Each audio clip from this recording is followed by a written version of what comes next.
어머님, 요양보호사 쓰세요.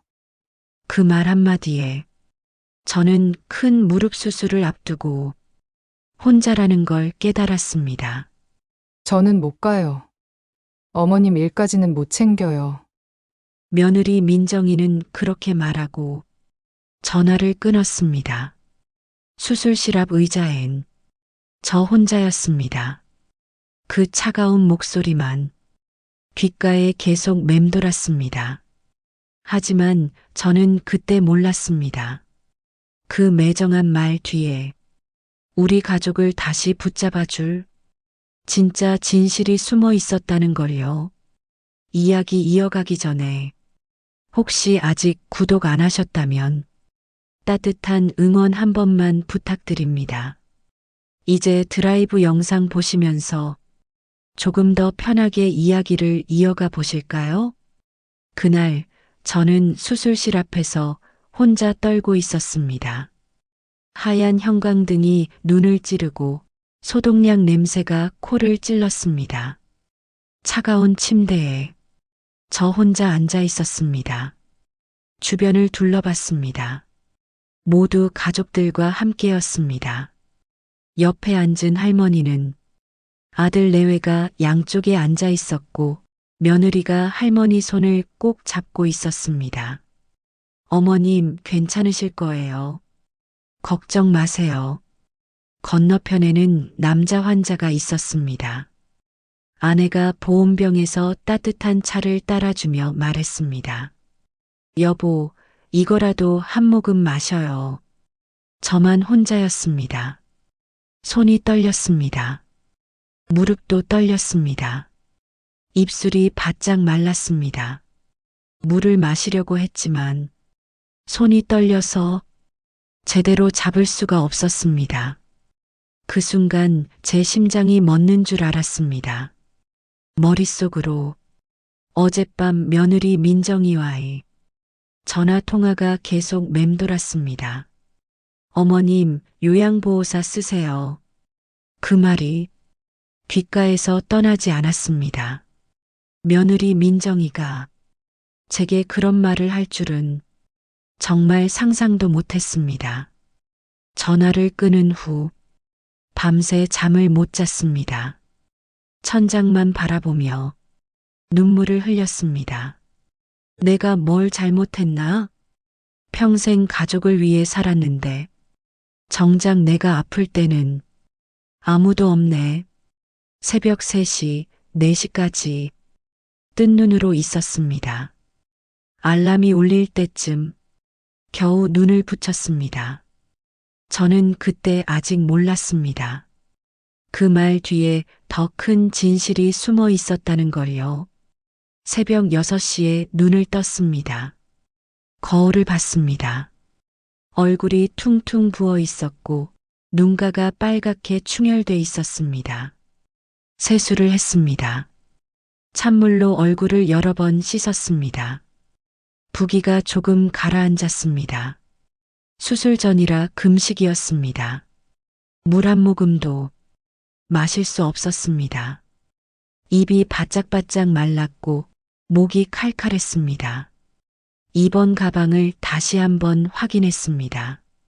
수술복, 속옷, 세면도구, 물컵, 슬리퍼 하나하나 다시 챙겼습니다. 지갑을 열어봤습니다. 현금이 충분한지 확인했습니다. 통장도 가방에 넣었습니다. 휴대폰 충전기도 챙기고 보조 배터리도 넣었습니다. 혼자 하려니 자꾸 빠뜨리는 게 있을까봐 걱정됐습니다. 현관문을 나섰습니다. 아파트 복도가 너무 조용했습니다. 엘리베이터를 탔습니다. 거울에 비친 제 모습이 초라해 보였습니다. 1층에 내려와 택시를 잡았습니다.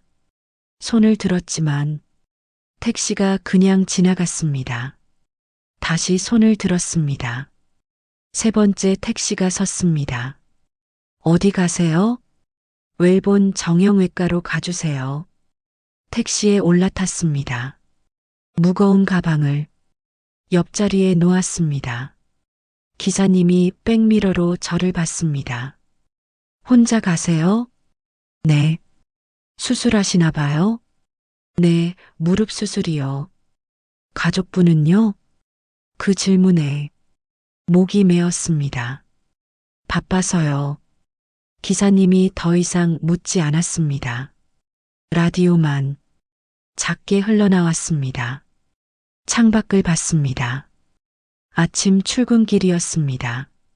사람들이 바쁘게 걸어갔습니다. 모두 어딘가로 가고 있었습니다. 저도 어딘가로 가고 있는 것이었지만 저는 혼자였습니다. 눈물이 났습니다. 참았습니다. 기사님이 볼까봐요. 병원에 도착했습니다. 요금을 지불했습니다. 조심해서 들어가세요. 기사님이 말했습니다. 감사합니다. 택시 문을 열고 내렸습니다. 가방을 들었습니다. 생각보다 무거웠습니다. 병원 입구까지 걸어갔습니다. 무릎이 아팠습니다. 오늘 수술하고 나면 나아지겠지. 자동문이 열렸습니다. 병원 로비로 들어갔습니다. 사람들이 많았습니다. 환자들, 보호자들, 간호사들, 의사들 모두 바빠 보였습니다. 안내 데스크로 갔습니다. 2번 수속하러 왔어요. 직원이 서류를 건넸습니다. 여기 작성하시고요. 보호자분 신분증도 필요한데요. 보호자는 없습니다. 직원이 잠깐 저를 봤습니다. 아, 그러시면 환자분 신분증만 주세요. 신분증을 건넸습니다. 서류 작성을 마쳤습니다. 병실 번호를 받았습니다. 5층 512호실입니다. 4인실이에요. 감사합니다. 엘리베이터를 타서 5층 버튼을 눌렀습니다. 엘리베이터 안에 환자 가족들이 함께 탔습니다. 젊은 부부와 어린아이가 있었죠. 아이가 할아버지 손을 잡고 말했습니다. 할아버지, 금방 나으실 거예요. 할아버지가 웃으며 손주 머리를 쓰다듬었습니다. 저는 고개를 숙였습니다. 5층에 도착했습니다. 복도를 걸어가 512호실을 찾았습니다. 문을 열었습니다. 병실에는 침대가 4개 있었습니다. 창가 침대에는 할머니가 누워 계셨습니다. 아들 내외가 옆에 앉아 있었고 며느리가 과일을 깎아주고 있었습니다. 중간 침대에는 중년 여성이 있었고 남편으로 보이는 사람이 옆에서 책을 읽어주고 있었습니다. 안쪽 침대는 비어 있었습니다. 제 자리는 문 옆 침대였습니다. 제일 구석진 자리였습니다. 가방을 침대 옆에 놓았습니다. 침대에 앉았습니다. 스프링이 삐걱거렸습니다. 주변을 둘러봤습니다. 다들 가족들과 함께 있었습니다. 저만 혼자였습니다. 어쩌면 그날 모든 게 바뀌었는지도 모릅니다. 간호사가 들어왔습니다. 김정순 환자분이시죠? 네. 오늘 오전 10시에 수술 예정이시고요. 지금부터 준비 시작할게요. 간호사가 차트를 확인했습니다. 보호자분은요? 또 그 질문이었습니다. 없습니다. 간호사가 난처한 표정을 지었습니다. 어르신 수술 동의서에 보호자 서명이 필요한데요. 제가 할게요. 법적으로는 환자분이 직접 하셔도 되긴 한데 수술 후에 보호자가 꼭 필요해요. 요양보호사를 부를 예정입니다. 간호사가 고개를 끄덕였습니다. 아, 네. 그러시면 지금 연락해 두세요. 수술 끝나고 바로 필요하실 거예요. 알겠습니다. 간호사가 나갔습니다. 저는 휴대폰을 꺼냈습니다. 요양보호사 센터 번호를 검색했습니다. 손이 떨렸습니다. 그 순간 제 심장이 멎는 줄 알았습니다. 수술복으로 갈아입었습니다. 하늘색 환자복이었습니다. 침대에 누웠습니다. 천장을 바라봤습니다. 옆 침대 할머니가 말을 걸어왔습니다. 혼자 오셨어요? 고개를 돌렸습니다. 네. 가족들은요? 바빠서요. 할머니가 안타까운 표정을 지었습니다. 요즘 젊은 사람들은 다 바쁜가 봐요. 우리 때는 안 그랬는데 할머니의 며느리가 옆에서 말했습니다. 어머님 요즘은 다들 직장 생활하느라 바빠요. 할머니가 한숨을 쉬었습니다. 그래도 부모가 수술하는데 쯧쯧. 저는 대답하지 않았습니다. 가슴이 답답했습니다. 할머니의 며느리가 저를 보며 미소 지었습니다. 힘내세요. 수술 잘 되실 거예요. 감사합니다. 저는 다시 천장을 바라봤습니다. 시계를 봤습니다. 9시 30분이었습니다. 수술 시간이 30분 남았습니다. 간호사가 다시 왔습니다. 곧 수술실로 가실 거예요. 준비되셨죠? 네. 화장실 다녀오세요. 화장실에 갔습니다. 거울을 봤습니다. 수술복을 입은 제 모습이 낯설었습니다. 얼굴이 창백했습니다. 손을 씻고 찬물로 얼굴을 적셨습니다. 심호흡을 했습니다. 괜찮아. 수술 잘 될 거야. 스스로에게 말했습니다. 병실로 돌아왔습니다. 휠체어가 와 있었습니다. 타세요. 간호사가 말했습니다. 휠체어에 앉았습니다. 간호사가 휠체어를 밀었습니다. 복도를 지나갔습니다. 엘리베이터를 탔습니다. 지하 1층으로 내려갔습니다. 수술실이 있는 층이었습니다. 과연 제가 뭘 잘못한 걸까요? 평생 가족을 위해 살아왔는데 정작 제가 아플 때는 아무도 없었습니다. 여러분이라면 어떻게 하셨겠어요? 저는 그때 아직 몰랐습니다. 그 말 뒤에 더 큰 진실이 숨어 있었다는 걸요. 수술실 대기실에 앉아 있으니 옛날 생각이 났습니다. 제 이름은 정순, 올해 72살입니다.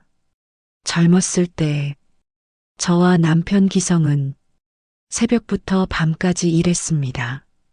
남편과 함께 작은 슈퍼를 운영했습니다. 동네 구멍가게였지만 저희에게는 전부였습니다.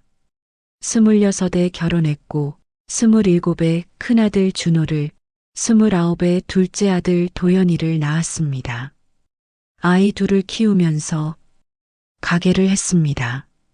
새벽 5시에 일어났습니다. 아이들 아침 먹이고 유치원에 보내고 가게 문을 열었습니다. 야채를 진열하고 우유를 냉장고에 넣고 과자 봉지를 정리했습니다. 손님들이 오기 시작했습니다. 아줌마, 계란 한 판 주세요. 라면 2개 주세요. 담배 한 갑이요. 하루 종일 서서 일했습니다. 점심도 제대로 못 먹었습니다. 김밥 한 줄로 때웠습니다.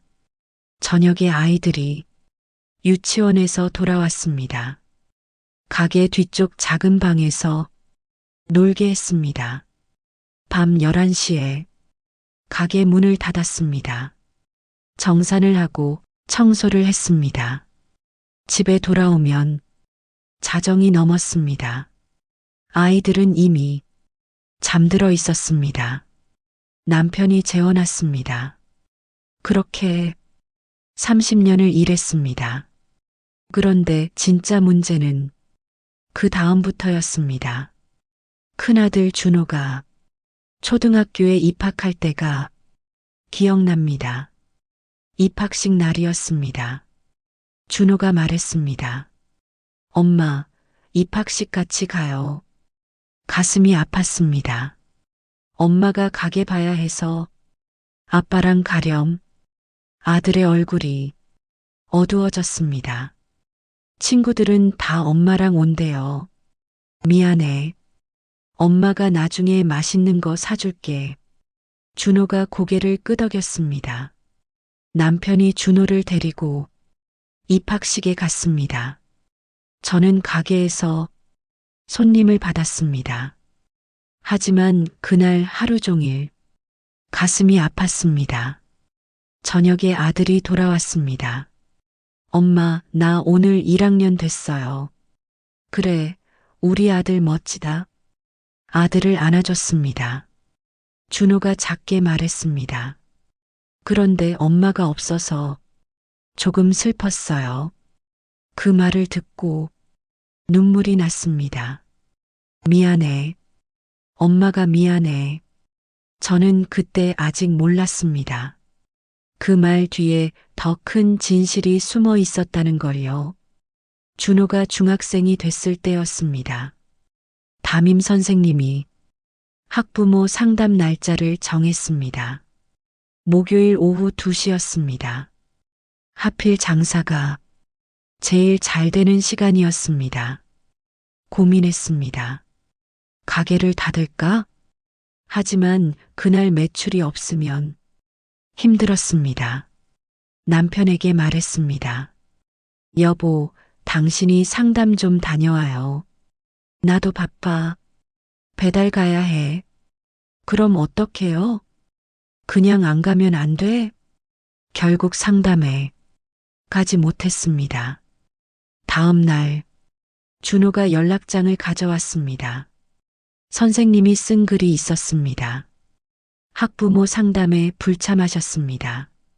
아이의 학교 생활에 관심을 가져주세요. 가슴이 아팠습니다. 관심이 없는 게 아니라 시간이 없었던 겁니다. 준호에게 말했습니다. 미안해. 엄마가 바빠서. 준호가 말했습니다. 괜찮아요. 어차피 별일 아니었을 거예요. 아들은 이해한다고 했지만 그 눈빛은 슬퍼 보였습니다. 그 순간 제 심장이 멎는 줄 알았습니다. 준호가 고등학교 3학년이 됐습니다. 성적이 좋았습니다. 서울에 있는 대학을 목표로 했습니다. 어느 날 준호가 말했습니다. 엄마, 나 학원 다니고 싶어요. 학원? 수학학원이요. 친구들 다 다니는데 학원비를 알아봤습니다. 한 달에 40만 원이었습니다. 우리 형편에는 부담스러운 금액이었습니다. 하지만 아들의 미래를 위해 결심했습니다. 알았어. 다녀라. 그때부터 저는 더 열심히 일했습니다. 새벽 4시 반에 일어나서 밤 12시까지 가게를 열었습니다. 허리가 아팠습니다. 다리가 퉁퉁 부었습니다. 하지만 참았습니다. 준호가 대학에 합격했습니다. 서울에 있는 좋은 대학이었습니다. 그날 저는 처음으로 가게 문을 일찍 닫았습니다. 남편과 둘이서 소주를 마셨습니다. 여보, 우리 아들 대학 보냈어요. 남편이 웃으며 제 손을 잡았습니다. 당신 덕분이야. 고생했어. 눈물이 났습니다. 기쁜 눈물이었습니다. 어쩌면 그날 모든 게 바뀌었는지도 모릅니다. 준호가 29살에 결혼을 했습니다.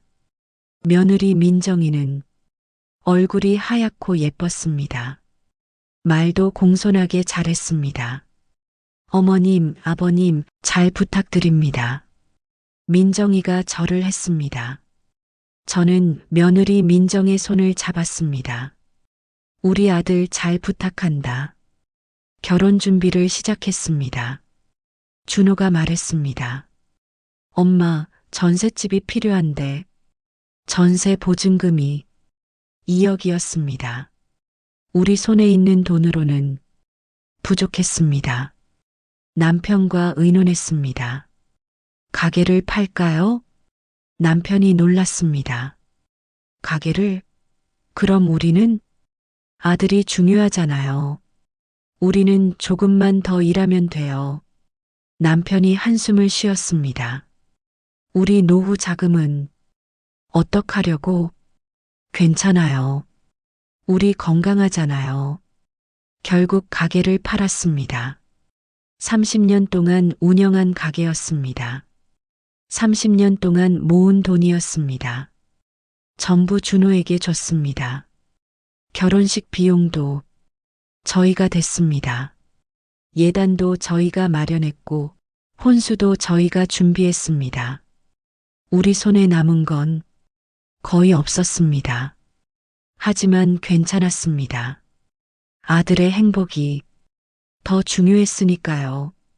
저는 그때 아직 몰랐습니다. 그 말 뒤에 더 큰 진실이 숨어 있었다는 걸요. 결혼 1년 후 첫 손주가 태어났습니다. 건강한 남자아이였습니다. 며느리 민정이가 전화를 했습니다. 어머님, 출산 후에 좀 도와주실 수 있으세요? 당연하지. 내가 가야지. 짐을 쌌습니다. 아들 집으로 갔습니다. 한 달 동안 머물렀습니다. 새벽에 아기가 울면 제가 일어났습니다. 기저귀를 갈고 분유를 먹였습니다. 낮에는 빨래를 하고 청소를 하고 밥을 했습니다. 민정이 식사를 챙겼습니다. 어머님, 제가 할게요. 아니야. 너는 쉬어야 해. 몸조리 잘해야지. 민정이가 미안해했습니다. 어머님, 죄송해요. 뭐가 미안해. 당연한 거지. 밤에 아기를 안아서 재웠습니다. 허리가 끊어질 것 같았습니다. 예전에 가게 일하면서 허리를 다쳤었습니다. 디스크가 있었습니다. 아기를 안고 있으면 허리가 너무 아팠습니다. 하지만 말하지 않았습니다. 민정이가 쉬어야 했으니까요. 그 순간 제 심장이 멎는 줄 알았습니다. 한 달 후 집으로 돌아왔습니다. 민정이가 고마워했습니다. 어머님, 정말 감사했어요. 어머님 아니었으면 어쩔 뻔했어요. 별소리를 다 한다. 우리 손주인데 집에 돌아와 쉬었습니다. 며칠 후 무릎이 아프기 시작했습니다. 처음엔 별로 신경 쓰지 않았습니다. 나이 먹으면 다 아프지. 파스를 붙였습니다. 진통제를 먹었습니다. 하지만 통증이 계속됐죠. 특히 계단을 오르내릴 때 무릎에서 소리가 났습니다. 뚝뚝, 삐걱삐걱. 앉았다 일어설 때도 아팠습니다. 병원에 가봐야 하나 생각했습니다. 하지만 가지 않았습니다. 병원비가 아까웠습니다. 가게를 팔고 나서 형편이 빠듯했으니까요. 그냥 참았습니다. 민정이가 직장에 복귀했습니다. 육아휴직이 끝났습니다. 민정이가 전화를 했습니다. 어머님, 죄송한데요. 민정이의 목소리가 조심스러웠습니다. 왜? 제가 출근하는 동안 애 좀 봐주실 수 있으세요? 어린이집에 보내기엔 아직 어려서요. 그래야지. 내가 볼게. 정말요? 감사합니다, 어머님. 그때부터 저는 일주일에 5번 준호 집에 갔습니다. 아침 8시에 도착해서 저녁 7시에 집으로 돌아왔습니다. 손주 밥 먹이고 기저귀 갈고 놀아주고 재웠습니다. 아기를 안았다 내렸다 하는 일이 너무 많았습니다. 무릎이 더 아파지기 시작했습니다. 아기를 안고 일어날 때마다 무릎이 욱신거렸습니다. 하지만 말하지 않았습니다. 민정이가 힘들까 봐요. 손주는 예뻤습니다. 손주가 웃으면 저도 웃었습니다. 손주가 할미하고 부르면 가슴이 벅찼습니다. 아프지만 행복했습니다. 저는 그때 아직 몰랐습니다. 그 말 뒤에 더 큰 진실이 숨어 있었다는 걸요. 3년 후 둘째 손주가 태어났습니다. 딸아이였습니다. 또다시 민정이가 전화를 했습니다. 어머님, 또 부탁드려도 될까요? 그럼 내가 가야지. 이번엔 2달을 머물렀습니다. 큰 손주도 돌봐야 했고 갓난아기도 돌봐야 했습니다. 아침부터 밤까지 쉴 틈이 없었습니다. 큰 손주는 유치원에 보냈습니다. 아침에 데려다주고 오후에 데려왔습니다. 갓난아기는 2~3시간마다 분유를 먹였습니다. 기저귀를 갈고 트림을 시키고 재웠습니다. 큰 손주가 유치원에서 돌아오면 간식을 주고 숙제를 봐주고 같이 놀아줬습니다. 저녁을 준비했습니다. 민정이가 퇴근하면 밥상을 차렸습니다. 밤에 갓난아기가 울면 일어났습니다. 허리는 더 아파졌고 무릎도 더 시큰거렸습니다. 아침에 일어나면 온몸이 뻐근했습니다. 거울을 보면 얼굴이 늙어 보였습니다. 하지만 괜찮았습니다. 손주들이 예뻤으니까요. 남편 기성이 세상을 떠난 건 5년 전 가을이었습니다. 그날도 평범한 아침이었습니다. 남편이 아침밥을 먹으며 말했습니다. 여보, 오늘 병원 가서 검진 받으려고. 그래요.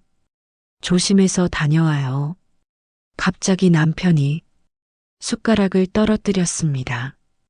여보, 가슴이. 남편이 가슴을 움켜쥐었습니다. 여보, 괜찮아요? 남편이 쓰러졌습니다. 여보, 구급차를 불렀습니다. 손이 떨려서 번호를 누르기 힘들었습니다. 구급차가 왔습니다. 병원으로 갔습니다. 응급실에서 기다렸습니다. 1시간이 지나고 2시간이 지났습니다. 의사 선생님이 나왔습니다. 표정이 좋지 않았습니다. 유감입니다. 그 말을 듣는 순간 다리에 힘이 풀렸습니다. 급성 심근경색이었습니다. 최선을 다했지만 남편은 그렇게 갔습니다. 장례를 치렀습니다. 아들 준호와 도현, 며느리 민정이도 왔습니다. 민정이가 제 손을 잡았습니다. 어머님, 힘내세요. 눈물도 나오지 않았습니다. 그냥 멍했습니다. 장례를 마치고 혼자가 됐습니다. 집에 돌아오니 너무 조용했습니다. 남편이 앉아있던 소파, 남편이 마시던 커피잔, 남편의 옷, 모든 게 그대로였습니다. 하지만 남편은 없었습니다. 그때는 몰랐습니다. 이 평범한 날들이 얼마나 소중한지 그 순간 제 심장이 멎는 줄 알았습니다. 남편이 떠나고 첫 추석이었습니다. 명절이 다가오니 마음이 무거웠습니다. 예전에는 남편과 함께 준호 집에 갔습니다. 온 가족이 모여 밥을 먹고 이야기를 나눴습니다. 이번에는 혼자 가야 했습니다. 추석 전날 준호에게 전화를 했습니다. 내일 몇 시에 가면 될까? 준호가 잠시 말이 없었습니다. 엄마, 내일 처가에 가기로 했어요. 아, 그렇구나. 미안해요. 작년에도 우리 집에 왔으니까 올해는 처가 차례래요. 괜찮아. 당연한 거지. 전화를 끊었습니다. 둘째 도연에게도 전화를 했습니다. 내일 집에 올 거니? 도연도 미안해했습니다. 엄마, 저도 처가에 가야 해서요. 그래, 알았어. 명절인데 혼자였습니다. 다음 날 아침 차례상을 혼자 차렸습니다. 남편 사진을 앞에 놓았습니다. 절을 했습니다. 여보, 나 혼자 남았어요. 눈물이 났습니다. 어쩌면 그날 모든 게 바뀌었는지도 모릅니다. 명절이 지나고 며느리 민정에게 전화를 했습니다. 민정아, 손주들 얼굴 좀 보고 싶은데 이번 주말에 가도 될까? 민정이의 대답이 예전과 달랐습니다. 어머님, 이번 주말은 좀 그래요. 왜? 무슨 일 있니? 아니요, 그냥 집안 정리 좀 하려고요. 내가 도와줄까? 아니에요. 괜찮아요. 민정이의 목소리가 차가웠습니다. 그럼 다음 주는? 어머님, 그냥 미리 연락 좀 해주세요. 갑자기 오시면 준비가 안 돼 있어서요. 준비. 예전에는 그런 말 안 했는데. 알았어. 미리 연락할게. 전화를 끊었습니다. 가슴이 답답했습니다. 뭔가 달라졌습니다. 민정이의 태도가 달라졌습니다. 저는 그때 아직 몰랐습니다. 그 말 뒤에 더 큰 진실이 숨어 있었다는 걸요. 다음 주에 다시 전화를 했습니다. 민정아, 이번 주 토요일에 가도 될까? 어머님, 토요일은 애들 학원 가는 날이에요. 그럼 일요일은? 일요일은 남편이랑 애들이랑 나들이 가기로 했어요.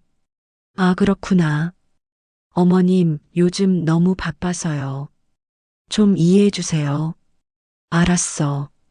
괜찮아. 전화를 끊고 한숨을 쉬었습니다. 일주일에 한 번만 봐도 되는데, 한 달에 한 번만 봐도 되는데, 그것도 안 되는 건가요? 창밖을 바라봤습니다. 아파트 놀이터에서 아이들이 놀고 있었습니다. 엄마들이 벤치에 앉아 수다를 떨고 있었습니다. 저도 예전에는 저랬었는데 지금은 혼자였습니다. 큰 손주 생일이었습니다.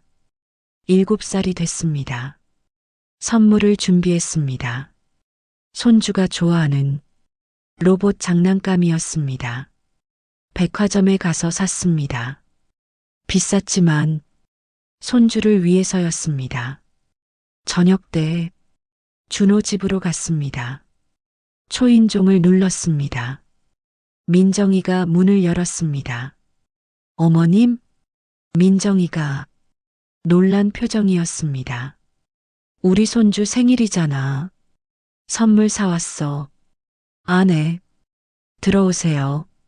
집 안에 들어갔습니다. 손주들이 뛰어왔습니다. 할머니, 그래, 우리 손주 생일 축하해. 선물을 줬습니다. 손주가 좋아했습니다. 와, 로봇이다. 준호가 거실에서 나왔습니다. 엄마 오셨어요? 응. 손주 생일인데 와야지. 민정이가 주방에서 음식을 준비하고 있었습니다. 내가 도와줄까? 아니에요. 거의 다 됐어요. 민정이의 목소리가 차가웠습니다. 저녁을 먹었습니다. 미역국과 잡채, 불고기가 있었습니다. 손주가 좋아하는 거 다 해줬네? 민정이가 대답했습니다. 네. 식사 후 케이크를 먹었습니다. 초를 불었습니다. 손주가 웃었습니다. 할머니도 케이크 먹어요. 그래, 고마워. 8시쯤 됐습니다. 집에 가려고 일어났습니다. 민정이가 말했습니다. 어머님, 조심히 들어가세요. 그래. 손주들 잘 자라. 현관문을 나섰습니다. 뒤에서 민정이가 준호에게 작게 말하는 소리가 들렸습니다. 다음부터는 미리 좀 말해달라고 해요. 가슴이 철렁했습니다. 엘리베이터를 탔습니다. 거울에 비친 제 모습이 초라해 보였습니다. 그 순간 제 심장이 멎는 줄 알았습니다. 그 후로 준호 집에 자주 가지 못했습니다. 민정이가 바빠 보였습니다. 전화도 자주 못했습니다. 일주일에 한 번 하던 전화가 한 달에 한 번이 됐습니다. 한 달에 한 번이 2달에 한 번이 됐습니다. 손주들 목소리도 잘 듣지 못했습니다. 가끔 영상 통화를 하려고 하면 민정이가 말했습니다. 어머님, 애들 지금 학원 갔어요. 그럼 나중에 올까? 애들 숙제하고 자야 해서 시간이 없어요. 알았어. 민정이와의 대화도 짧아졌습니다. 요즘 어떻게 지내니? 네, 잘 지내요. 손주들은 잘 있어요. 그래. 어머님, 저 바빠서 끊을게요. 응, 알았어. 점점 멀어졌습니다. 저는 그때 아직 몰랐습니다. 그 말 뒤에 더 큰 진실이 숨어 있었다는 걸요. 어느 날 감기에 걸렸습니다. 열이 났습니다. 몸이 으슬으슬 추웠습니다. 이불을 뒤집어 쓰고 누워 있었습니다. 목이 아팠습니다. 기침이 났습니다. 냉장고에 먹을 게 없었습니다. 일어나서 죽이라도 끓여 먹어야 하는데 힘이 없었습니다. 휴대폰을 들었습니다. 준호에게 전화할까 생각했습니다. 하지만 하지 않았습니다. 민정이가 귀찮아할 것 같았습니다. 그냥 누워 있었습니다. 이틀 동안 제대로 먹지 못했습니다. 물만 마셨습니다. 3일째 되는 날 조금 나아졌습니다. 겨우 일어나서 컵라면을 끓여 먹었습니다. 혼자 아프니까 더 외로웠습니다. 예전 같았으면 남편이 약을 사다 줬을 텐데, 예전 같았으면 며느리가 죽을 끓여줬을 텐데, 이제는 모든 걸 혼자 해야 했습니다. 몇 달 전부터 무릎이 더 아파졌습니다. 걷기가 힘들었습니다. 계단을 오를 때마다 무릎이 욱신거렸습니다. 마트에 장을 보러 가는 것도 힘들었습니다. 장바구니를 들고 걸으면 무릎이 휘청거렸습니다. 파스를 붙이고 진통제를 먹었습니다. 하지만 소용없었습니다. 병원에 가야겠다고 생각했습니다. 동네 정형외과에 갔습니다. 의사 선생님이 엑스레이를 찍어봤습니다. 어르신 연골이 많이 닳았네요. 많이 아픈가요? 네, 상당히 진행됐어요. 일단 물리치료 받아보시고 그래도 안 되면 큰 병원 가서 정밀 검사 받으셔야 할 것 같아요. 물리치료를 받기 시작했습니다. 일주일에 3번 병원에 갔습니다. 한 달 동안 받았습니다. 하지만 좋아지지 않았습니다. 오히려 더 아팠습니다. 그 순간 제 심장이 멎는 줄 알았습니다. 동네 병원 의사 선생님이 말했습니다. 어르신, 큰 병원에 가보세요. 수술이 필요할 수도 있어요. 큰 병원에 갔습니다. 정형외과 전문의를 만났습니다. 엑스레이와 MRI를 찍었습니다. 의사 선생님이 영상을 보며 말했습니다. 어르신 연골이 거의 다 닳았습니다. 인공관절 수술을 해야 합니다. 인공관절 수술. 그 말을 듣는 순간 머릿속이 하얘졌습니다. 꼭 수술해야 하나요? 지금 상태로는 계속 악화될 겁니다. 나중에는 걷지도 못하게 될 수 있어요. 수술하면 완전히 나아요? 인공관절을 넣으면 통증은 많이 줄어듭니다. 하지만 재활 기간이 필요합니다. 재활이요?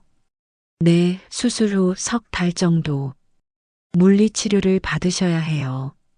그리고 보호자가 꼭 필요합니다. 보호자.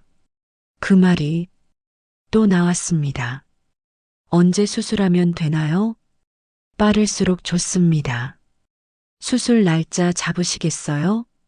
네. 수술 날짜를 잡았습니다. 2주 후 화요일이었습니다. 집에 돌아와 한참을 고민했습니다. 준호에게 말해야 할까? 민정이가 귀찮아하지 않을까? 하지만 수술인데 말 안 할 수는 없었습니다. 저녁 때 준호에게 전화를 했습니다. 여보세요, 엄마야. 엄마. 무슨 일이세요? 준호의 목소리가 바빴습니다. 저기 엄마가 무릎 수술을 해야 할 것 같다. 수술이요? 갑자기요? 응. 병원에서 인공관절 수술하래. 큰 수술이네요. 언제요? 다음 주 화요일이야. 잠시 침묵이 흘렀습니다. 아, 다음 주 화요일이요? 응. 보호자가 필요하대. 엄마, 제가 회의가 있어서요.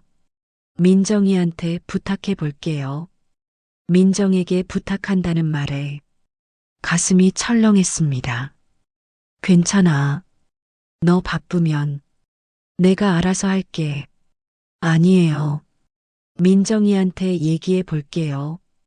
걱정 마세요. 그래, 고맙다. 전화를 끊었습니다. 하지만 마음이 불안했습니다. 민정이가 올까? 그 순간 제 심장이 멎는 줄 알았습니다. 수술 전날 밤이었습니다. 준호에게서 연락이 없었습니다. 결국 민정이에게 직접 전화를 했습니다. 손이 떨렸습니다. 신호음이 울렸습니다. 민정이가 받았습니다. 어머님, 나 내일 수술인데 혹시 같이 가줄 수 있겠니? 잠시 침묵이 흘렀습니다. 그 침묵이 너무 길게 느껴졌습니다. 어머님 죄송한데요. 민정이의 목소리가 조심스러웠습니다. 내일 제가 중요한 미팅이 있어요. 프로젝트 최종 발표라서 절대 빠질 수가 없어요. 가슴이 철렁했습니다. 그럼 수술 끝나고라도 병원에 들를 수 있겠니? 민정이가 한숨을 쉬는 소리가 들렸습니다. 어머님, 솔직히 말씀드릴게요. 민정이의 목소리가 차가워졌습니다. 요즘 저 너무 힘들어요. 그래도 회사 일도 바쁘고 애들 챙기느라 정신이 없어요. 남편은 요즘 야근에 주말 출근까지 하고 저 혼자 다 하고 있어요. 민정이의 목소리에 짜증이 섞여 있었습니다. 어머님 수술까지 제가 다 챙겨드릴 여유가 없어요. 솔직히 저도 목 디스크로 병원 다니는데 시간이 없어서 못 가고 있어요. 그럼 나는 어떡하니? 제 목소리가 떨렸습니다. 민정이는 잠시 말이 없다가 냉정하게 말했습니다. 어머님, 요양보호사 쓰세요. 요양보호사? 네. 요즘은 다들 그렇게 해요. 돈 주고 전문가한테 맡기는 게 서로 편해요. 하지만 민정이가 제 말을 끊었습니다. 제가 계속 어머님 뒷바라지만 할 수는 없잖아요. 저도 제 삶이 있어요. 어머님도 이해해 주세요. 그 말 한마디가 제 심장을 그대로 찔렀습니다. 요양보호사는 돈이 많이 들잖니? 민정이가 차갑게 대답했습니다. 어머님, 그 정도 돈은 쓰셔야죠. 자식들한테 계속 의지하실 수는 없잖아요. 자식들한테 의지한다고? 제가 언제 의지했나요? 평생 혼자 살아왔는데 눈물이 났습니다. 그래 알았다. 더 이상 말을 잇지 못하고 전화를 끊었습니다. 전화기를 내려놓고 한참을 멍하니 앉아 있었습니다. 눈물이 주르륵 흘러내렸습니다. 민정이의 말이 귓가에서 맴돌았습니다. 요양보호사를 쓰라고? 자식들한테 계속 의지할 수 없다고? 저도 제 삶이 있다고? 그렇다면 제 삶은요? 제가 평생 가족을 위해 살았는데 이제 제가 아프니까 짐이 되는 건가요? 거실 소파에 앉아 밤새 울었습니다. 새벽이 되어서야 겨우 잠이 들었습니다. 하지만 저는 그때까지만 해도 진짜 이유를 몰랐습니다. 그 말 뒤에 더 큰 진실이 숨어 있었다는 걸요. 수술실 대기실에 앉아 있던 저는 계속 시계를 봤습니다. 9시 50분. 수술 시간이 10분 남았습니다. 주변 환자들은 가족들과 마지막 인사를 나누고 있었습니다. 옆에 있던 할머니 며느리가 말했습니다. 어머님, 수술 잘 받고 나오세요. 여기서 기다릴게요. 할머니가 며느리 손을 꼭 잡았습니다. 고맙다. 우리 며느리. 저는 그 모습을 보며 고개를 돌렸습니다. 가슴이 아팠습니다. 간호사가 다가왔습니다. 김정순 환자분, 곧 들어가실 거예요. 네. 그때였습니다. 복도 끝에서 누군가 급하게 뛰어오는 소리가 들렸습니다. 어머니, 그 목소리, 고개를 들었습니다. 둘째 아들 도연이었습니다. 숨을 헐떡이며 달려온 도연이 제 앞에 섰습니다. 어머니, 죄송해요. 늦었어요. 저는 눈물이 터져 나왔습니다. 너는 어떻게? 도연이 제 손을 꼭 잡았습니다. 좀 늦었죠. 제가 여기 있을게요. 너 회사는 괜찮아요. 일 미뤘어요. 어머니가 더 중요하죠. 도연이 제 어깨를 안아줬습니다. 저는 도연 품에서 울었습니다. 고맙다. 정말 고맙다.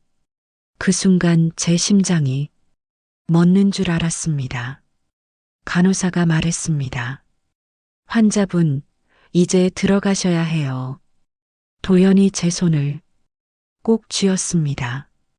어머니, 걱정 마세요. 수술 잘 되실 거예요. 응, 제가 여기서 기다릴게요. 수술 끝나면 바로 볼 수 있어요. 도연의 손이 따뜻했습니다.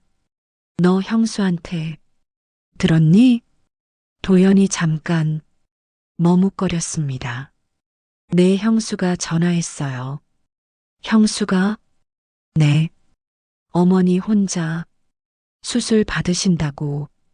저는 눈을 크게 떴습니다. 민정이가 도연에게 연락을 했다고?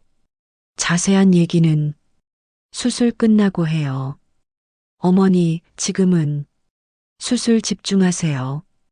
간호사가 휠체어를 가져왔습니다.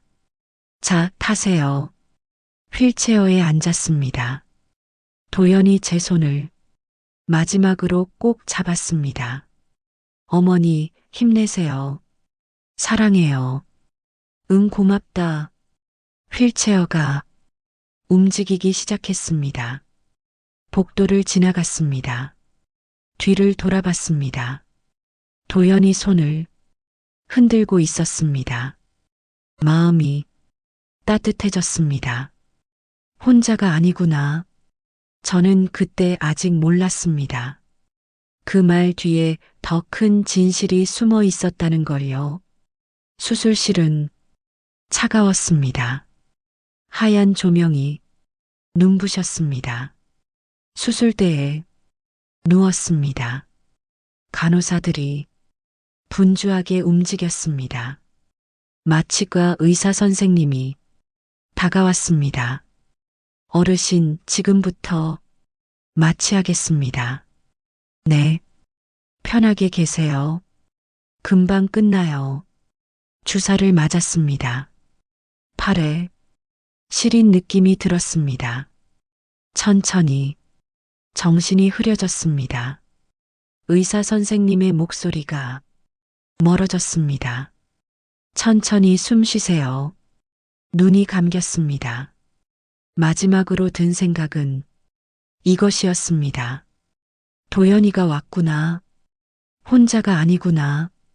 민정이가 연락했다고? 그리고 깊은 잠에 빠졌습니다. 눈을 떴습니다. 천장이 보였습니다. 하얀 천장이었습니다. 어머니, 깨셨어요? 도연의 목소리가 들렸습니다. 고개를 돌렸습니다.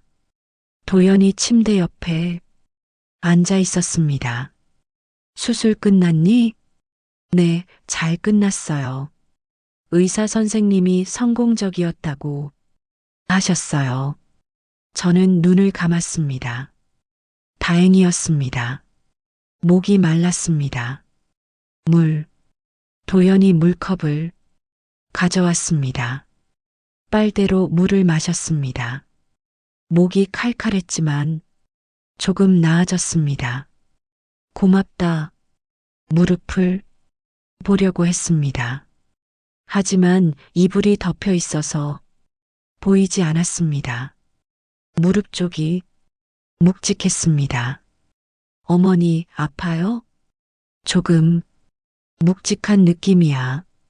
의사 선생님이 그러시는데 마취 풀리면 좀 아프실 거래요. 진통제 드릴 거래요. 그래. 도연이 제 손을 잡았습니다. 어머니, 제가 오늘 밤 여기서 지킬게요. 아니야, 너 집에 가야지. 괜찮아요. 회사에 내일도 휴가 냈어요. 미안하다. 도연이 고개를 저었습니다. 무슨 말씀을요? 당연한 거죠.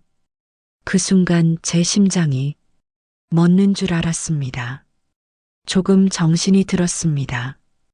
도연을 바라봤습니다. 너는 어떻게 온 거니? 도연이 물컵을 내려놓았습니다. 형수한테 전화 왔어요. 형수가 정말 너한테 연락했니? 네. 뭐라고 하던? 도연이 잠시 말을 아꼈습니다. 어머니, 지금은 좀 쉬세요. 나중에 말씀드릴게요. 아니야. 지금 말해줘. 궁금하다. 도연이 한숨을 쉬었습니다. 형수가 울면서 전화했어요. 울면서 저는 눈을 크게 떴습니다. 민정이가 울었다고? 네. 어머니 혼자 수술 받으신다고. 자기가 못 가서 미안하다고. 형수가 그런 말을? 네.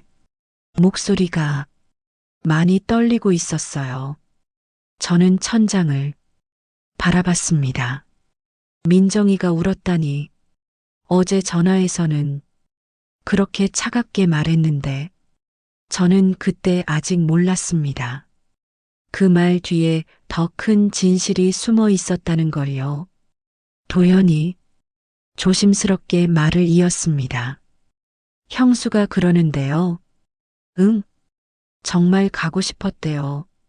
어머니 병원 같이 가고 싶었대요. 그런데 왜? 직장에서 지금 프로젝트 마감 직전이래요. 하루만 빠져도 큰일 난대요. 도연이 제 손을 꼭 쥐었습니다. 형수가 울면서 말했어요. 도련님, 저 정말 어떡하죠? 어머님한테 너무 죄송한데 저는 정말 못 가요. 저는 입술을 깨물었습니다. 형수가 저한테 부탁했어요. 대신 가줄 수 있냐고. 그래서 네가 온 거구나. 네. 근데 어머니, 형수가 한 말이 더 있어요. 뭐? 도연이 깊게 숨을 쉬었습니다. 형수가 그랬어요. 제가 나쁜 며느리인 거 알아요. 하지만 저도 너무 힘들어요. 저는 가만히 듣고 있었습니다. 형수가 요즘 정말 힘들대요. 무슨 일인데? 도연이 말을 이었습니다. 그 순간 제 심장이 멎는 줄 알았습니다. 어머니, 형이 회사에서 잘린 거 아세요?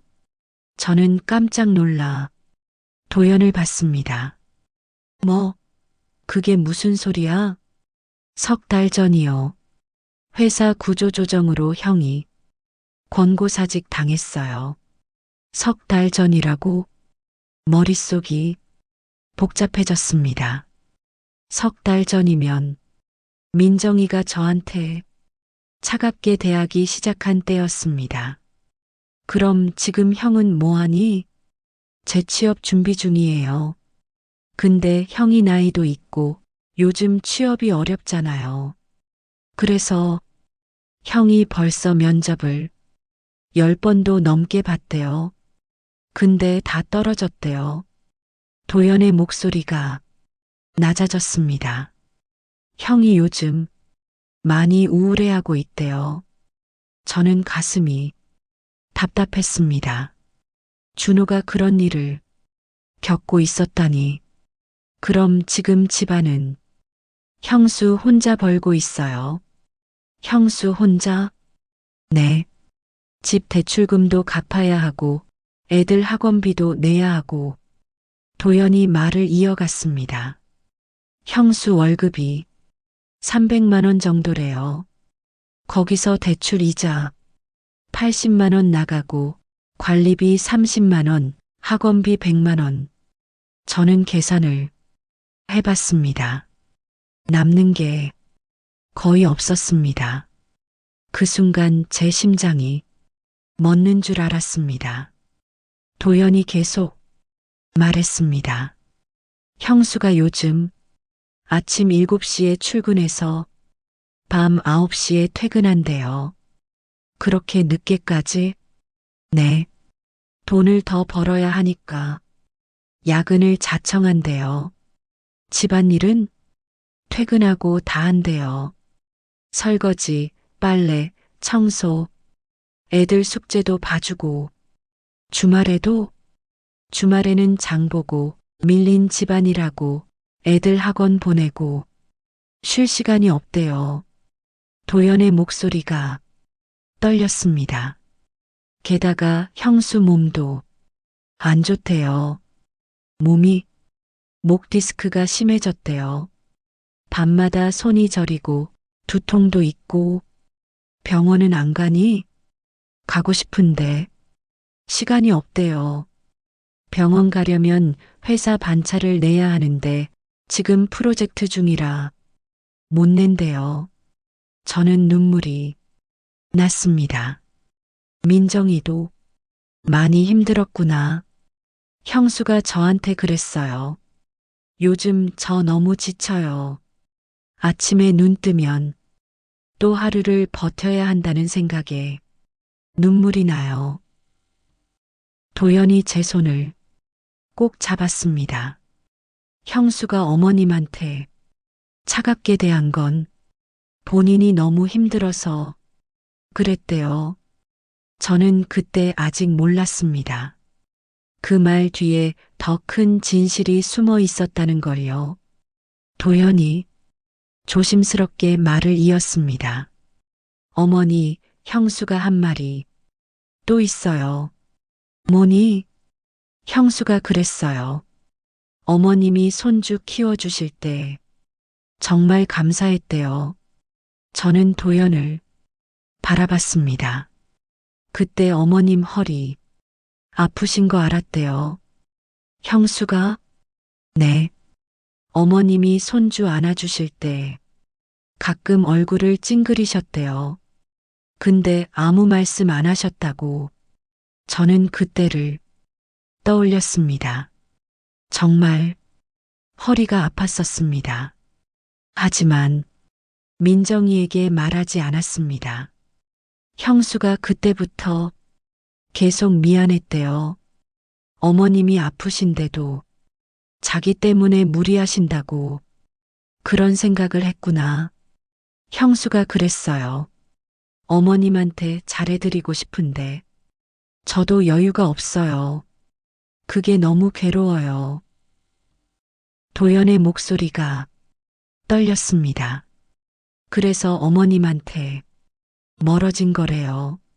차라리 거리를 두는 게 서로한테 낫겠다고 생각했대요. 저는 눈물을 닦았습니다. 민정이도 저를 생각하고 있었구나. 민정이도 괴로워하고 있었구나. 그 순간 제 심장이 멎는 줄 알았습니다. 도연이 한참을 망설이다가 말했습니다. 어머니 사실 형수한테 더 큰 일이 있었어요. 더 큰 일? 저는 도연을 바라봤습니다. 도연이 깊게 숨을 쉬었습니다. 형수 친정어머니가 작년에 돌아가셨어요. 순간 가슴이 철렁했습니다. 뭐라고? 암이었대요. 갑자기 발견됐는데 이미 말기였대요. 그걸 왜 말 안 했니? 형수가 말 안 하고 싶었대요. 그때 형 회사 일도 바빠서 시어머니한테까지 걱정 끼치고 싶지 않았대요. 저는 입술을 깨물었습니다. 형수 친정어머니가 아프실 때 형수가 제대로 간병도 못했대요. 왜? 직장 때문이요. 육아휴직도 이미 다 썼고 무급휴가를 낼 형편도 안 됐대요. 도연이 말을 이었습니다. 형수가 주말에만 친정에 가고 평일엔 전화만 했대요. 그랬구나. 형수 친정어머니가 돌아가시기 일주일 전에 형수한테 말씀하셨대요. 괜찮아. 넌 내 할 일에. 엄마는 괜찮아. 도연의 목소리가 떨렸습니다. 근데 형수 어머니는 괜찮지 않으셨대요. 돌아가시기 전날 밤에 형수를 찾으셨대요. 딸아, 엄마 손 좀 잡아줘. 그렇게 말씀하셨대요. 저는 눈물이 났습니다. 근데 형수는 그날 밤 회사 야근 때문에 못 갔대요. 못 갔다고? 네. 다음 날 아침에 갔는데 어머니는 이미 돌아가신 후였대요. 도연이 눈물을 닦았습니다. 형수가 그게 평생 한이 됐대요. 어머니 마지막 순간에 곁에 없었던 게 저는 민정이의 마음이 이해됐습니다. 그래서 형수가 어머님 보면 친정어머니가 생각난대요. 그랬구나. 형수가 그랬어요. 또 누군가를 제대로 돌보지 못하는 것 같아서 너무 괴롭다고 도연이 제 손을 꼭 쥐었습니다. 형수가 어머님한테 멀어진 건 자기 자신이 무너지지 않으려고 한 거였대요. 그제서야 저는 모든 걸 이해했습니다. 민정이가 저를 밀어낸 게 아니었습니다. 민정이 자신이 견디기 위해 거리를 둔 거였습니다. 민정이도 저만큼 아프고 외로웠습니다. 민정이도 자기 어머니를 잃은 슬픔에 빠져 있었습니다. 하지만 그 순간 저는 평생 잊지 못할 진실을 듣게 되었습니다. 그날 밤 저는 잠을 이룰 수 없었습니다. 병실 천장을 바라보며 민정이 생각만 했습니다. 민정이도 힘들었구나. 민정이도 괴로웠구나. 저는 제 아픔만 생각했습니다. 민정이의 아픔은 생각하지 못했습니다. 어쩌면 그날 모든 게 바뀌었는지도 모릅니다. 수술 후 3일째 되는 날이었습니다. 도연은 매일 병원에 왔습니다. 회사 휴가를 일주일이나 냈다고 했습니다. 어머니, 오늘 컨디션 어때요? 많이 나아졌어. 어제보다 훨씬 좋아. 다행이다. 의사 선생님이 회복이 빠르시대요. 저는 미소 지었습니다. 다 내가 옆에 있어줘서 그래. 도연이 웃었습니다. 오후 2시쯤이었습니다. 병실 문이 조심스럽게 열렸습니다. 민정이었습니다. 손에 과일 바구니를 들고 있었습니다. 얼굴이 많이 수척해 보였습니다. 눈 밑에 다크서클이 짙었습니다. 어머님, 민정이의 목소리가 떨렸습니다. 저는 놀라서 침대에서 몸을 일으키려 했습니다. 민정이가 급히 다가와 제 팔을 부축했습니다. 어머님 조심하세요. 움직이시면 안 돼요. 민정아. 민정이의 눈가가 붉어졌습니다. 눈물이 그렁그렁했습니다. 어머님 괜찮으세요? 수술 잘 되셨어요? 민정이의 목소리가 흔들렸습니다. 그 순간 제 심장이 멎는 줄 알았습니다. 민정이가 과일 바구니를 옆 테이블에 내려놓았습니다. 손이 떨리고 있었습니다. 어머님 죄송해요. 민정이의 목소리가 작았습니다. 괜찮아. 아니에요. 괜찮지 않아요. 민정이가 고개를 떨구었습니다. 어머님 혼자 수술 받게 하다니 저 정말 못됐어요. 눈물이 뺨을 타고 흘러내렸습니다. 저 정말 나쁜 며느리예요.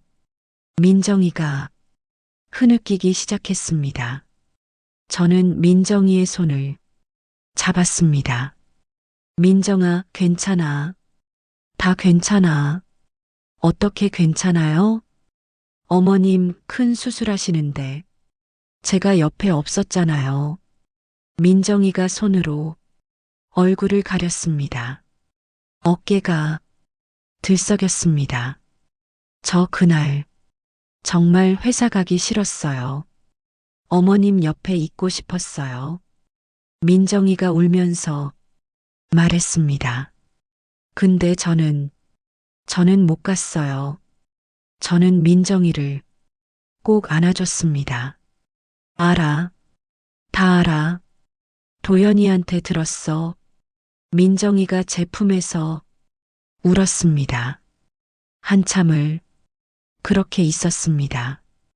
저는 그때 아직 몰랐습니다. 그 말 뒤에 더 큰 진실이 숨어 있었다는 걸요. 민정이가 눈물을 닦았습니다. 얼굴이 빨갛게 달아올라 있었습니다. 어머님, 변명처럼 들리실 수도 있는데요. 민정이가 조심스럽게 말했습니다. 변명이 아니야. 말해봐. 민정이가 깊게 숨을 쉬었습니다. 요즘 제가 너무 힘들었어요. 알아. 도연이한테 다 들었어. 도련님이 말씀드렸구나. 민정이가 고개를 끄덕였습니다. 준호 씨가 직장을 잃고 나서 집안이 정말 힘들어졌어요. 민정이의 목소리가 떨렸습니다. 저 혼자 돈을 벌어야 하는데 회사에서는 실수하면 안 되고 집에 오면 애들 챙겨야 하고 민정이가 말을 이었습니다. 아침에 눈 뜰 때마다 생각했어요. 오늘도 버텨야 하는구나. 그 생각만 들었어요. 많이 힘들었겠다. 어머님한테 잘해드리고 싶었어요. 정말로요. 민정이의 눈에서 또 눈물이 흘렀습니다.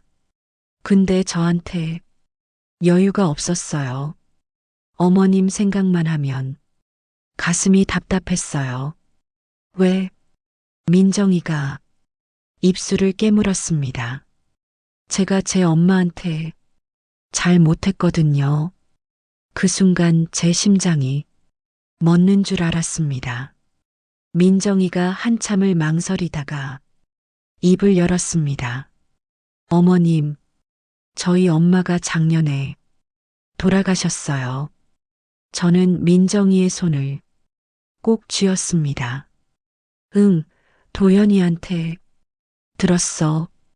민정이가 놀란 표정을 지었습니다. 도련님이 말씀드렸어요? 응. 민정이가 고개를 숙였습니다. 죄송해요. 어머님한테 말씀 안 드렸어요. 괜찮아. 너도 힘들었을 텐데. 민정이가 눈물을 닦았습니다. 엄마가 아프실 때 저 제대로 곁에 없었어요. 민정이의 목소리가 흔들렸습니다. 직장 때문에 주말에만 갔어요. 평일엔 전화만 했어요. 네가 어쩔 수 없었잖니.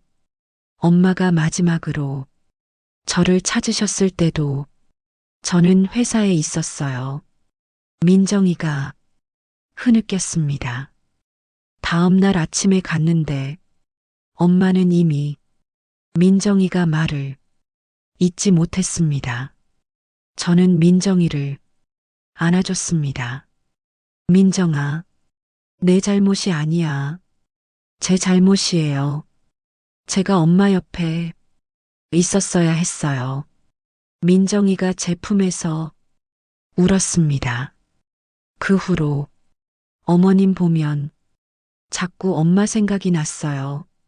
민정이가 눈물을 닦으며 말했습니다. 어머님이 손주들 키워주실 때 정말 감사했어요. 알아. 근데 어머님이 힘드신 거 알았어요. 얼굴 표정으로 알 수 있었어요. 민정이가 고개를 들었습니다. 제가 어머님한테 또 짐이 되는 것 같았어요. 엄마한테도 짐이었는데 어머님한테도 너는 짐이 아니야. 그래도 그렇게 느껴졌어요. 민정이가 말을 이었습니다. 그래서 어머님한테 멀어졌어요. 제가 어머님을 또 제대로 돌보지 못할까봐 두려웠어요. 민정이의 목소리가 떨렸습니다. 엄마한테 못했던 것처럼 어머님한테도 못할까봐. 차라리 거리를 두는 게 낫겠다고 생각했어요. 어머님도 저한테 기대 안 하시게, 저도 죄책감을 덜 느끼게. 민정이가 눈물을 흘렸습니다. 근데 어머님이 수술하신다는 얘기 듣고 정말 미치는 줄 알았어요. 그래서 도연이한테 연락한 거구나. 민정이가 고개를 끄덕였습니다. 제가 못 가니까 도련님이라도 가야 한다고 생각했어요. 민정이가 제 손을 꼭 잡았습니다. 어머님, 정말 죄송해요. 정말로요. 저는 민정이를 꼭 안아줬습니다. 괜찮아. 다 이해해. 그 순간 제 심장이 멎는 줄 알았습니다. 민정이와 저는 한참을 그렇게 안고 있었습니다.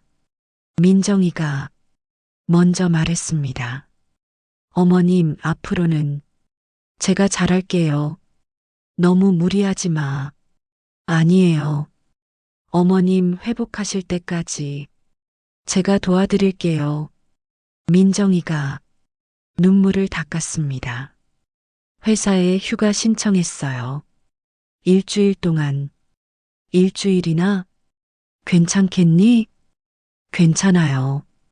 프로젝트는 어제 끝났어요. 민정이가 미소 지었습니다. 이제 조금 여유가 생겼어요. 다행이다. 민정이가 제 손을 쓰다듬었습니다. 어머님, 어머님 물리치료도 같이 다닐게요. 식사도 챙겨드릴게요. 고맙다. 정말 고마워. 민정이가 고개를 저었습니다. 제가 감사하죠. 어머님이 이해해 주셔서. 저는 민정이의 얼굴을 바라봤습니다. 민정아, 우리 이제 서로 솔직하게 이야기하자. 네. 힘들면 힘들다고 말하고, 아프면 아프다고 말하고, 그래야 서로 도울 수 있어. 민정이가 눈물을 글썽였습니다. 네, 어머님. 그렇게 할게요. 너도 몸 챙겨야 해. 병원 가서 목 디스크 치료받고. 네, 이제 시간이 좀 나니까 갈게요.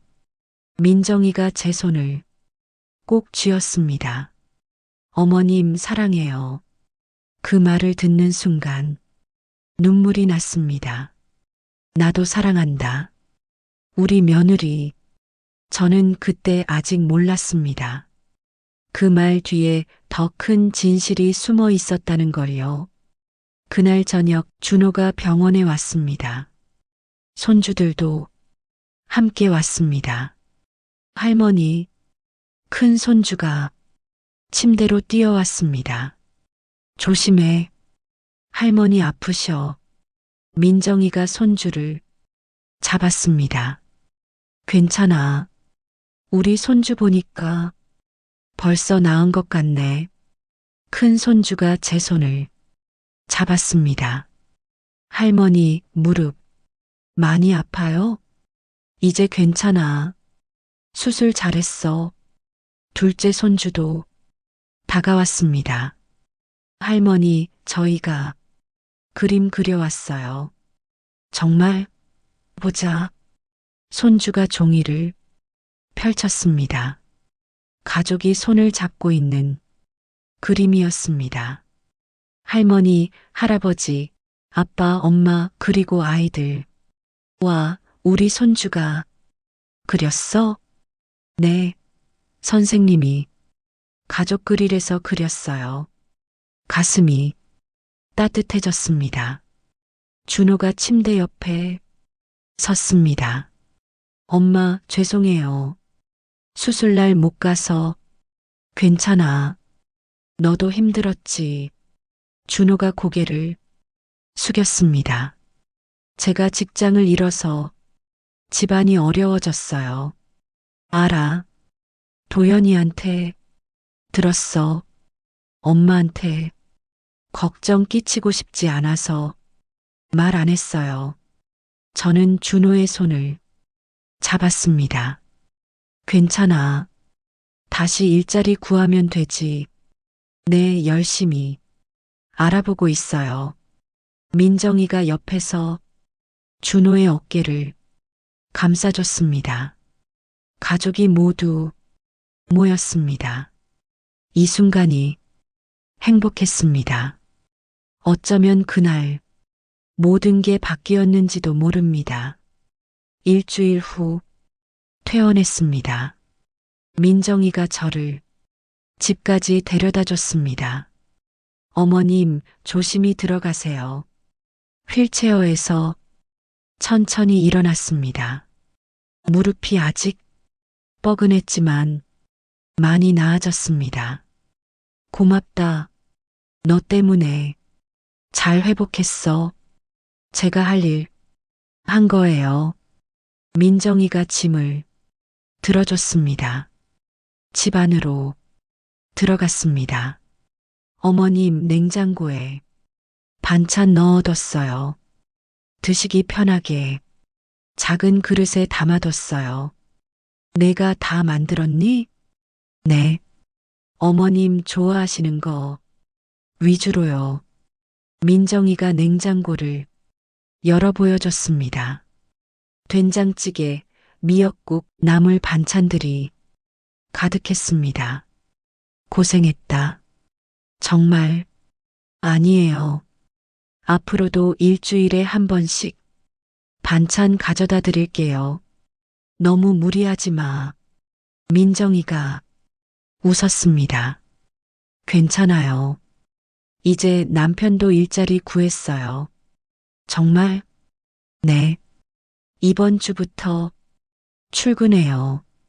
연봉은 조금 줄었지만 괜찮은 회사래요. 다행이다. 정말 다행이야. 민정이가 제 손을 잡았습니다. 어머님, 이제 저희 집 형편도 나아질 거예요. 그럼 어머님한테 더 잘해드릴 수 있어요. 충분해.